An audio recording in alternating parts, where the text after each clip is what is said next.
Hi guys, we are going to read chapters 6 through 8 today in Fish in a Tree, so please follow along, or while you're following along, just listen along to what I'm reading, or feel free to read it on your own. All right, chapter 6, Triple-Sided Coin. Travis opens the door of the pawn shop in town and waves me in ahead of him.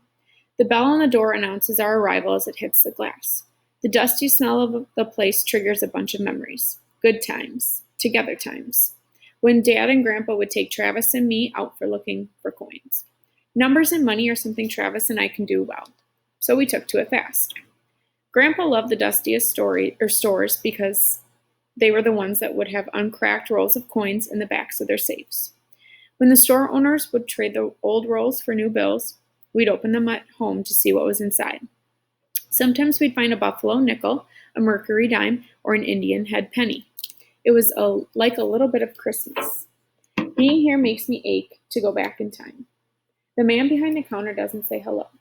He rolls a toothpick back and forth in his mouth with his tongue. In one way, it was completely impressive, and in another, the grossest thing I've ever seen. Travis rests his fingertips on the glass counter, looking down into the case filled with coins. You need something? The man doesn't talk the way Mom says you're supposed to talk to customers. I want to buy some coins, Travis says. Oh yeah? Yeah, Travis brushes his chin with his knuckle. Sometimes he does this when he's nervous. The guy reaches up and takes a toothpick out of his mouth. He uses it to point at Travis. Do you have money, or are you all talk? Travis does what Dad said never to do. He shows him his money. And not money like a regular person, a roll of money wrapped in an elastic band. The guy's eyes widen. Then he asks, looking for something special? I want Liberty coins. You got any? He takes out several coins. One is a mercury dime with a head that looks like it has wings for ears. I remember those, I say, like the one Daddy has in his wallet. Travis turns them over in his hand. Nice. You have anything more unusual? The guy's eyebrows jump. He reaches into a drawer. This is unusual, but it'll cost you big. I don't mind paying for something special. Okay then, he says. This one is special. He puts a penny on the counter. Travis picks it up and his eyebrows bunch up. This is smaller than other pennies. The guy nods. It is. A rare find. Travis glances at me, and then he turns toward the guy. How much?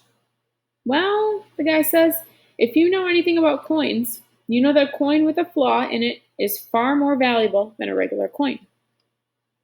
Something isn't right with it, and it's worth more? Like I said, Travis says, how much?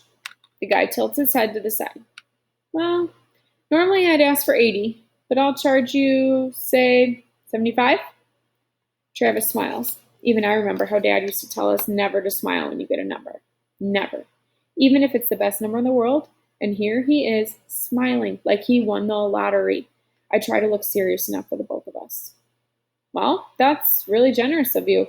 $75 for a penny that's been dipped in nitric acid? The guy's smile falls off his face. I bet the police would be interested in a little bit of fraud. Now listen, Travis interrupts. Look, I wasn't born yesterday. Stop messing with me. Travis points at a coin in a case that has a walking woman wrapped in a sheet with the sun's rays behind her. It's beautiful. That 1933 Walking Liberty $50. How much for that one? Well, that one is in really fine condition. In fact, just tell me how much, Travis says, leaning in, palms on the glass.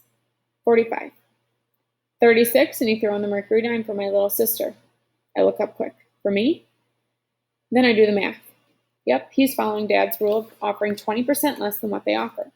But Travis threw in something extra. The guy squints. 40. Travis nods. Done. He slaps the money on the glass case.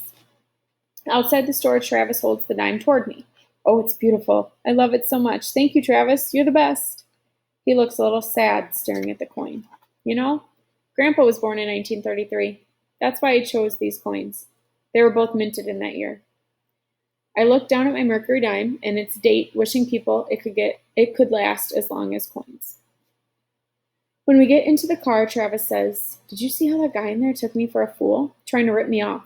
Remember, Allie, when people have low expectations of you, you can sometimes use it to your advantage. Then he looks me right in the eyes and points at my nose, as long as you don't have low expectations of yourself. You hear? I nod again, but I think to myself that it's hard not to these days. Chapter 7. No Grandpa's Here. I sit on my bed holding my copy of Alice in Wonderland. The shaky writing in the front of the book says, "For Allie, my wondrous girl. Love, Grandpa." The colors of the book are all bright even though the book is old. Inside, the pages are soft and the writing is bigger than in the books now. But I can still read it by myself. It's like having a gift that's locked inside a glass box. Now I'm going to pause there for a second in the reading. What does the glass box reference mean? It's like having a gift that's locked in a glass box. I want you to pause this video and think about that for a second. All right, I'm going to continue on. I'm feeling heavy, but I always do on Sunday nights. The thought of another week of school does that. It's like knowing I have to pull a tire through a keyhole the next day. But I'll have a new teacher. A Mr. Daniels sounds like a grandfatherly type with pockets full of lollipops, which would be nice. I'm hoping he'll spend a lot of time straightening his bow tie and telling us about the good old days and not giving us much work.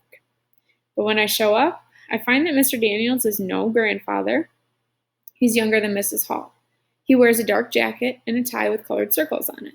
When I get closer, I realize they're planets. Most of the kids are gathered around him. I throw my stuff in the closet and walk over. He says, "My very excellent mother just served us nachos," and claims it's an easy way to memorize the planets in order from the sun. Albert, whose hair reminds me of a bird's nest, stands nearby. I feel bad for Pluto.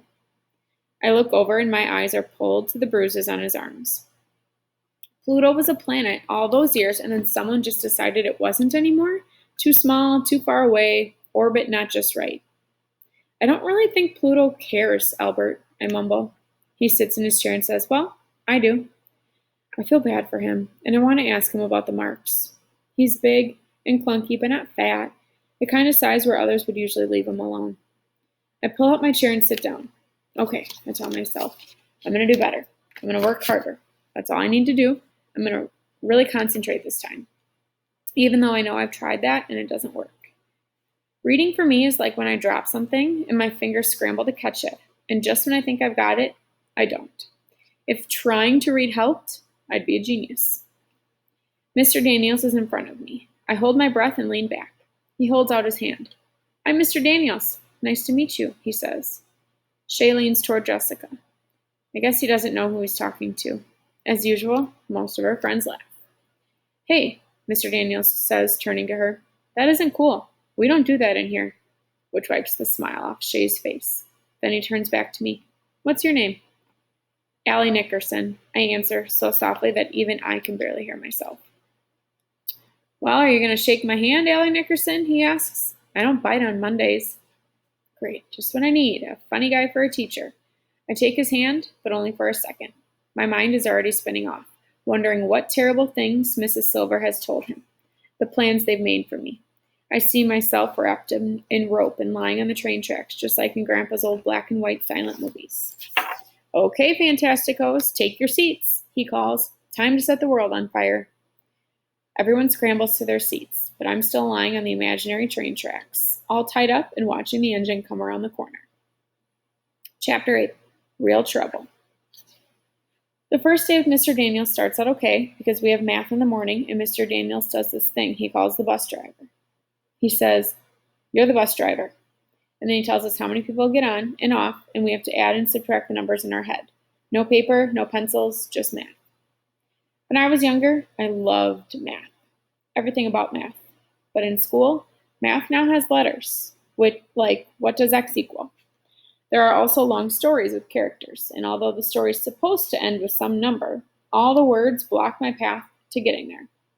But the day turns into a wooden nickel day at snack time when Mr. Daniels calls me up to his desk. He holds the assignment that I did for Mrs. Hall, where we had to describe ourselves, the one with Y written all over it. The one with Y written over and over on it. My stomach flops over. "So, I'm wondering what this means exactly. Can you tell me?" he asks. I shrug. "I'm wondering if you can just write one paragraph for me. Something about you. I'd like to learn something about you." I stay quiet. With teachers, if you stay quiet long enough, they start doing the talking for you, filling in the answers, and then you just have to nod. So I wait. But he waits too. Finally, he says, "Come on now. Can you write that paragraph for me?" I feel heavy. "No," I say. He doesn't want to know about the real me. It'll be like people in scary movies who think they want to know what's in the basement, but when they find out, they're always sorry. "Allie, did you say no?" he asks, without being mad. I turn myself to stone. He takes a deep breath and leans forward. "So, is it writing you don't like?" I think about saying no, except it could cause me trouble later, like the chess game in Grandpa's Alice in Wonderland book. You have to be super sure before you make a final move. But I figure Mr. Daniels probably already knows this about me, so I nod. "What do you like then?" "Buffalo wings," I say. He laughs a little. "What do you like about school?" "Leaving." He waits for me to say more. "I like math and art. I like to draw." "Oh, well, that's cool. Do you draw a lot?" "Yeah." "So, do you find the writing difficult or do you just not like it?" "It's easy," I lie. "It's just boring." "Well, maybe we can do some things to make it less boring for you, to excite you about writing. It's a great way to explore, be creative, ask questions." I point at my paper. "I asked lots of questions there." "Yes," he laughs. "I guess you did." He takes a deep breath. "Here's the thing, Allie. I'm going to be honest with you. I've talked with both Mrs. Hall and Mrs. Silver. I know that you've spent a lot of time in the office in the past. You're good at getting sent to the office, but you can be good at the wrong things." Uh-oh. "I just want you to know that I'm going to try really hard not to send you to the office. If we have something to deal with here," I'm going to answer that for a second. All right, I'm going to start over in that paragraph. "I just want you to know that I'm going to try really hard not to send you to the office. If we have something to deal with, you and I will deal with it together." He winks. "What happens in room 206 stays in room 206. What? "So we won't involve Mrs. Silver anymore, okay? I think she has enough to do around here." Oh no. Did he just take away my get out of jail free card?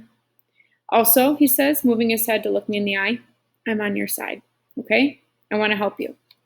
So he wants to help me, huh? He has no idea what he's in for.